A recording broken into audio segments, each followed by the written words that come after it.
Ciao! Sai che è uscito il nostro magico libro Racconti di Natale? Troverai un sacco di storie magiche fantastiche, illustrazioni che ti faranno volare con noi nel periodo più bello dell'anno. Clicca sul link nella descrizione del podcast per scoprire di più, oppure cerca su Amazon Racconti di Natale Podcast. E intanto, buon ascolto!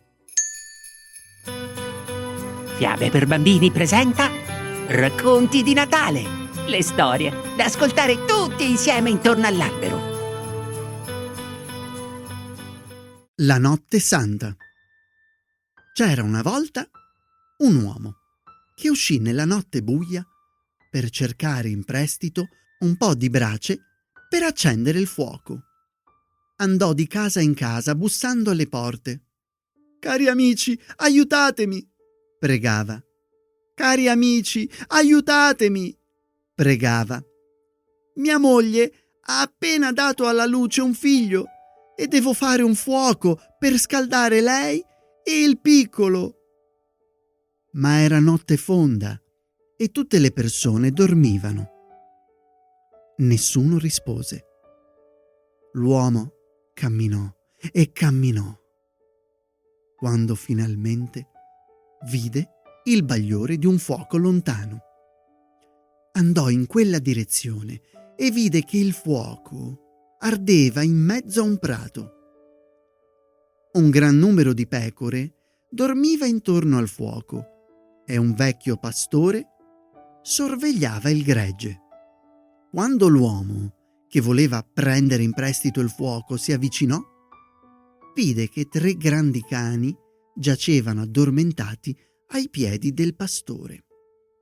Tutti e 3 si svegliarono quando l'uomo si avvicinò e aprirono le loro grandi mascelle, come se volessero abbaiare, ma non si udì nessun rumore.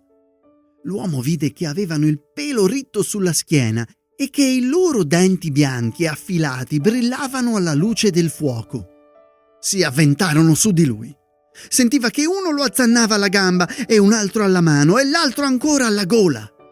Ma le loro mascelle e i loro denti non obbedivano. E l'uomo non subì il minimo danno. Però, per ottenere ciò di cui aveva bisogno, l'uomo doveva avvicinarsi di più. Ma le pecore stavano così attaccate l'una all'altra che non poteva passare. Allora salì sulle loro spalle per avvicinarsi al fuoco e non uno degli animali si svegliò o si spostò. Quando l'uomo ebbe quasi raggiunto il fuoco, il pastore alzò lo sguardo.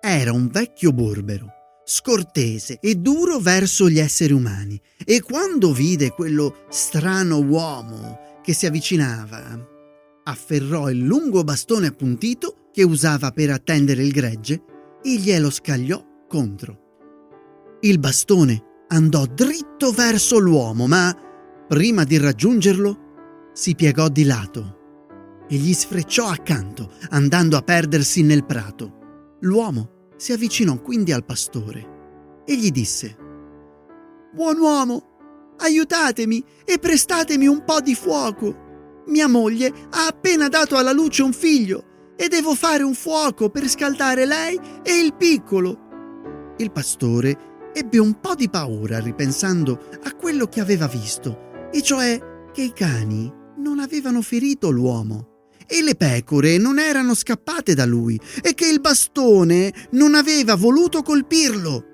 Così non osò negargli quello che chiedeva.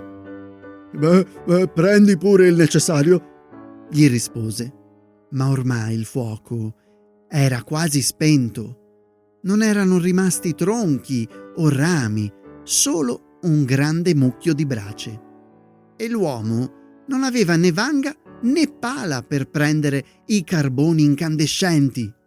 Quando il pastore se ne accorse, ripeté: Prendi tutto quello che ti serve».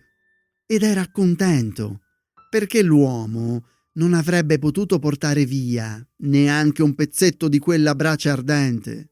Quegli, invece, si chinò, prese dei carboni dalle ceneri con le mani nude e li pose nel suo mantello senza scottarsi.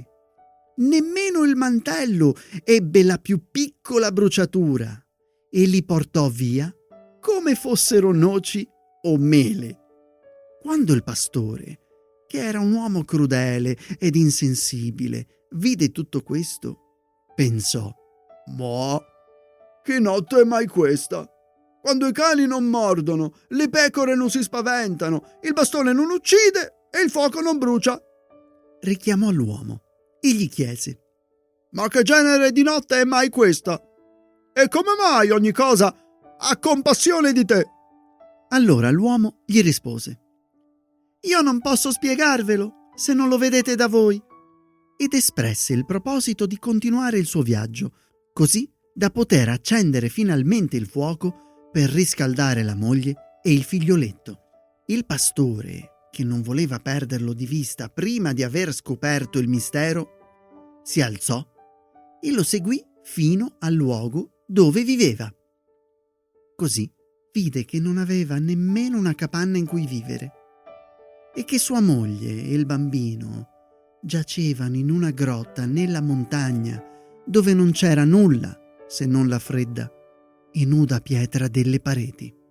Il pastore pensò che quel povero bambino innocente sarebbe morto congelato in quella nicchia e, anche se era un uomo duro, si commosse e desiderò aiutarlo. Allentò lo zaino dalla spalla, scelse una pelle di pecora bianca e morbida e la diede all'uomo perché vi adagiasse il bambino. In quel momento, quando si rese conto di poter essere egli stesso misericordioso, i suoi occhi furono aperti e vide quello che non era stato capace di vedere prima e sentì quello che non poteva sentire prima. Vide che tutto intorno a lui si era formata una corona di piccoli angeli dalle ali argentate e ciascuno portava uno strumento musicale a corde e tutti cantavano che in quella notte il Salvatore era nato per liberare il mondo dal suo peccato. Capì che tutto era così felice in quella notte che non poteva accadere niente di brutto. E non solo gli angeli erano intorno a lui, ma dappertutto. Sedevano nella nicchia, fuori sulla montagna e volavano sotto i cieli. Venivano avanti, marciando in grandi compagnie, e come passavano davanti alla grotta, si fermavano un momento per indugiare con lo sguardo sul bambino. C'erano un tale giubilo e contentezza e canti e giochi. Vide tutto questo nella notte scura, mentre prima non avrebbe potuto vedere niente. Era così felice perché i suoi occhi erano stati aperti che cadde sulle ginocchia e ringraziò Dio. Ti è piaciuta la storia? Se vuoi, ascoltane un'altra insieme a noi. E mi raccomando, non perderti il nostro libro, Racconti di Natale. Alla prossima storia!